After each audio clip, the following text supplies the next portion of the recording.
ये वक्त बहुत ही मुश्किल है, हम पर हमले दर हमले हैं। दुश्मन का दर्द यही तो है, हम हर हमले पर संभले हैं। कुछ ऐसी स्थिति से ही रुड़की अभी निपट रहा है और उम्मीद करते हैं कि बहुत अच्छी स्थिति में हम होंगे, क्योंकि प्रवासियों से अलग अभी कोई कोरोना पॉजिटिव व्यक्ति यहाँ नहीं मिले हैं। आज हमारे साथ मौजूद हैं रुड़की मेयर गौरव गोयल जी, जो हमेशा जनता के सवालों के सीधे जवाब देने में सामने आते हैं। तो सबसे पहला मेरा सवाल ये है कि जो अभी प्रकरण सामने आया है 7 लाख रुपए का, वो एक्चुअली वो है क्या और क्या किस तरफ जांच में चल रही है? देखिए, सूत्रों से जानकारी मिली कि ऐसी कोई रसीद 7 लाख रुपए की काटी गई, जिसके लिए हमने नगर निगम से संबंधित उस रसीद से संबंधित सभी दस्तावेज हमारे जो टैक्स इंस्पेक्टर रविंद्र पवार जी उनको सौंप दिए हैं और इसके लिए उसकी प्रॉपर्ली जांच हो, इसके लिए एक 3 सदस्यीय कमेटी का गठन किया गया है, जिसमें नगर स्वास्थ्य अधिकारी हैं, अकाउंटेंट हैं और जो टैक्स इंस्पेक्टर हैं वो हैं। मैं समझता हूँ बहुत जल्दी ही उनकी सभी तथ्यों को लेकर के जानकारी जुटाई जा रही है और रिपोर्ट आएगी और उस रिपोर्ट के आधार पर निश्चित रूप से अगर कोई दोषी पाया जाता है तो सख्त से सख्त कार्रवाई की जाएगी। जी, एक बड़ी समस्या शहर में ये है कि सड़कों में गड्ढे हैं, उन्हें किस तरह आप भरने का प्रयास कर रहे हैं? देखिए, सब लोग जानते हैं पिछले 2 महीने से अधिक समय हो गया है लॉकडाउन हुए हुए। लॉकडाउन के अंदर सरकार का एक नियमावली आई है कि इसमें कोई भी टेंडर प्रक्रिया नहीं की जा सकती जी। लेकिन शहर के अंदर ये भी सच्चाई है कि शहर के अंदर मुख्य मार्गों पर बड़े बड़े गड्ढे हो चुके हैं और निश्चित रूप से हमारा प्रयास है कि ये जो गड्ढे हैं जल्द से जल्द भरे जाने चाहिए। मैंने 4-5 दिन पहले जिलाधिकारी महोदय को स्वीकृति के लिए, क्योंकि लॉकडाउन है तो बहुत सारी चीज़ें जो हैं वो जिलाधिकारी महोदय के अनुसार स्वीकृत होकर के आएंगी। मैं समझता हूँ कल परसों को उनकी स्वीकृति आ जाएगी और शहर के जितने प्रमुख मार्गों के गड्ढे हैं वो बहुत जल्दी भरवाने जा रहे हैं। मेरे साहब, प्रमुख मार्ग से अलग कुछ जगह ऐसी भी हैं, जैसे सुनहरा रोड और आज़ाद नगर जो रोड है, उन पर गड्ढों की स्थिति काफ़ी ख़राब है, तो वहाँ क्या कुछ? सुनहरा रोड, जो मुख्य मार्ग सुनहरा रोड पर जा रहा है, वो PWD द्वारा स्वीकृत हो चुकी है और बहुत जल्दी स्टार्ट होगी।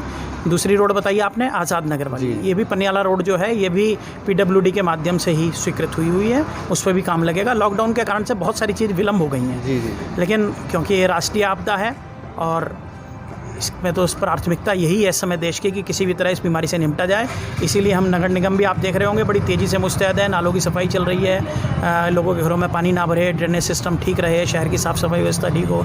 लगातार सैनिटाइज का काम चल रहा है पूरे शहर में 40 के 40 वार्डों में। इसके अलावा डेंगू की दवाई छिड़की जा रही है। नगर निगम अपने स्तर से जो भी कर सकता है वो बड़ी मजबूती के साथ लगा हुआ है, अथक प्रयास कर रहा है। शहर में कुछ जगह ऐसी भी हैं जहाँ रेडी वाले खड़े होते हैं, सब्जी मंडी में हो गए और आपका रामनगर में हम देख सकते हैं, तो वहाँ बहुत ज़्यादा सोशल डिस्टेंसिंग नहीं देखी जा सकती है और उनकी तादाद इसलिए बढ़ गई है क्योंकि लोगों के पास रोज़गार नहीं है और वो मजबूर हैं ये कार्य करने के लिए। देखिए, शासन द्वारा एक प्रस्ताव आया था कि जितने भी रेडी वाले हैं, हमारे पास 937 रजिस्टर्ड रेडी वाले थे। उसके बाद हमने 1 तारीख से रजिस्ट्रेशन शुरू किए। जो भी लोग रेडी लगाना चाहते हैं, नगर निगम ने उनको टेम्परेरी रजिस्ट्रेशन किया है ताकि उनकी आइडेंटिफाई रहे। और शासन द्वारा एक नियमावली आई थी कि 2 मीटर, लगभग 7 फुट के करीब, 6.5-7 फुट की दूरी पर हमने कुछ क्षेत्र चिन्हित किए थे, जिसके अंदर आप कलियर अड्डा, नगर निगम के सामने वाला हिस्सा, उसके अलावा रामनगर, गणेशपुर और जेल वाली रोड, वहाँ पर हमने निशान लगवाए नगर निगम के कर्मचारियों द्वारा। 6.5 से 7 फुट की दूरी पर निशान लगाए गए ताकि सोशल डिस्टेंसिंग का पालन कर सकें और रेडी वाले दूरी पर खड़े हों, ऐसा हमने प्रयास किया। जो शहर में जो ई-रिक्शा वाले हैं, जो ऑटो ड्राइवर हैं, उनको क्या कुछ सावधानी बरतनी है अगर ये सुचारू उनका जो परिवहन होता है, तो उनको किन चीज़ों का ख्याल रखना है और क्या चीज़ें आप उन पर इम्प्लीमेंट करने जा रहे हैं? कुछ देखिए, अभी इसके बारे में कोई ठोस विचार नहीं हुआ है और ट्रैफिक पुलिस के साथ बैठ के इसका एक रूट मैप जरूर बनेगा। लेकिन ये ज़रूर है कि अपनी जो ई-रिक्शा है उसके अंदर 2 या 3 सवारी से ज़्यादा ना बिठाएं, सोशल डिस्टेंसिंग का पालन करें। अगर 2 सीट आमने सामने हैं तो 2 ही सवारी बिठाएं और निश्चित रूप से मैं देख रहा हूँ कि लोग मन से सोशल डिस्टेंसिंग का पालन कर रहे हैं। रुड़की में कर रहे हैं। तो आप सिटी स्कूप के माध्यम से क्या एक संदेश देना चाहेंगे? मैं रुड़की नगर की जनता को संदेश देना चाहूँगा कि मास्क का प्रयोग ज़रूर करें, सैनिटाइज़र या साबुन का इस्तेमाल लगातार करते रहें, लोगों के साथ थोड़ा दूरी बनाकर बात करें, हाथ ना मिलाएं, नमस्कार से काम चलाएं और निश्चित रूप से जो भी सरकार की गाइडलाइन है हम उनका पालन करेंगे तो ये बीमारी बहुत जल्द समाप्त होने की ओर जाएगी और इसका हम सबको मिल करके पालन करना है। आपका बहुत बहुत धन्यवाद जुड़ने के लिए।